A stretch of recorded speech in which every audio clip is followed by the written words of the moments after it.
ईरानी हमलों के बाद से मिडिल ईस्ट में अब तनाव अपनी चरम सीमा पर पहुंच चुका है। इजराइल और ईरान दोनों ही युद्ध के मुहाने पर खड़े हैं। दुनिया भर में इस पर चर्चा हो रही है।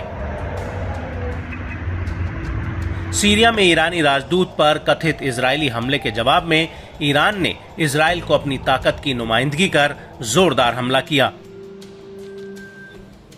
इजराइल पर ईरान के इस्लामिक रेवोल्यूशनरी गार्ड कॉर्प्स ने 200 से ज्यादा मिसाइलों और ड्रोन से जबरदस्त वार किया। ईरान ने कहा कि यह हमला इजराइल के गुनाहों की सजा है, जिसको ईरान ने ऑपरेशन ट्रू प्रॉमिस नाम दिया है। ईरान के हवाई हमलों के बाद से फिर ईरान का आत्मघाती ड्रोन सिस्टम चर्चा में है। दरअसल ये रूस और यूक्रेन युद्ध में भी खूब सुर्खियों में रहा था। दावा किया जाता है कि रूस ने ईरान के इस घातक हथियार का यूक्रेन में इस्तेमाल कर भारी तबाही मचाई थी। ईरान ने इन्हीं खूंखार ड्रोन्स का इजराइल पर भी इस्तेमाल किया है। बताया जाता है कि इन ड्रोन्स की स्पीड मिसाइलों से काफी कम होती है, जो अपने टारगेट तक पहुंचने में ज्यादा वक्त लेते हैं, जिससे दुश्मन को संभलने का समय मिल जाता है। हालांकि ये ड्रोन्स दुश्मन देश में भयंकर खलबली मचाने का मादा रखते हैं। दावा है कि इजराइल पर हमले में सबसे ज्यादा भूमिका ईरान के शहीद ड्रोन्स की रही है। ईरान के पास हथियारों के जखीरे में हेसा शहीद सीरीज के 129 और 136 ड्रोन सबसे ज्यादा खतरनाक बताए जाते हैं, जिनका इस्तेमाल ईरान ने इजराइल पर हुए हालिया हमले में किया है। ईरानी मीडिया के मुताबिक हेसा शहीद 129 सिर्फ 5 से 10 हजार डॉलर में ही बनकर तैयार हो जाता है।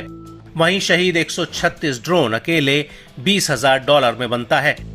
दावा है कि शहीद 136 ड्रोन 36 किलोग्राम तक विस्फोटक ले जाने में सक्षम है, जो कि बाकी ड्रोन्स की तुलना में 10 गुना सस्ता होता है। ईरान का शहीद 136 आत्मघाती ड्रोन के रूप में पूरी दुनिया में मशहूर है। शहीद 136 एक छोटा प्रोपेलर चलित मानव रहित हवाई विमान है। शहीद 136 की सबसे बड़ी खासियत लगातार 112 घंटे तक उड़ान भरने की है। ये 2500 किलोमीटर के दायरे में अपने लक्ष्य तक उड़ान भर सकता है। ये ड्रोन अपने टारगेट को आत्मघाती रूप में निशाना बना सकता है। कम लागत के चलते ये युद्धग्रस्त देशों के लिए एक अच्छे विकल्प के रूप में उभरा है। दावा है कि ईरान के पास 10 तरह के आत्मघाती ड्रोन्स मौजूद हैं, जो बैलिस्टिक मिसाइलों की तरह अपने टारगेट पर सटीक निशाना साध सकते हैं।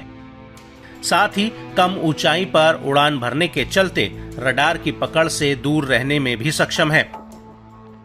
ईरान का ड्रोन सिस्टम दुनिया में सबसे एडवांस्ड माना जाता है। ड्रोन्स की सबसे बड़ी खासियत इनकी आत्मघाती तकनीक है, जो अपने लक्ष्य को आत्मघाती रूप से भेदते हैं।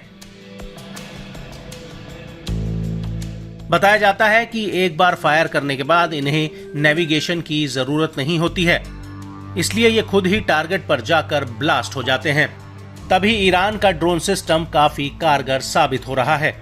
दावा है कि ईरान के पास आत्मघाती ड्रोन के कम से कम 10 अलग अलग मॉडल्स हैं।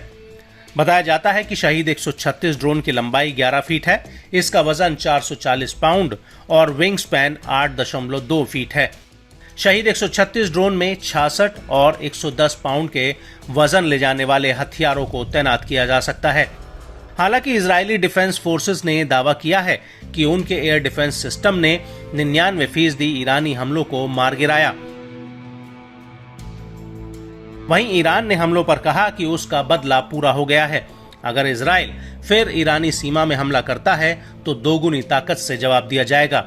ऐसे में इजराइल का अगला कदम देखना काफी अहम रहेगा कि क्या ये पलटवार करता है या फिर गाजा युद्ध पर अपना ध्यान केंद्रित करता है।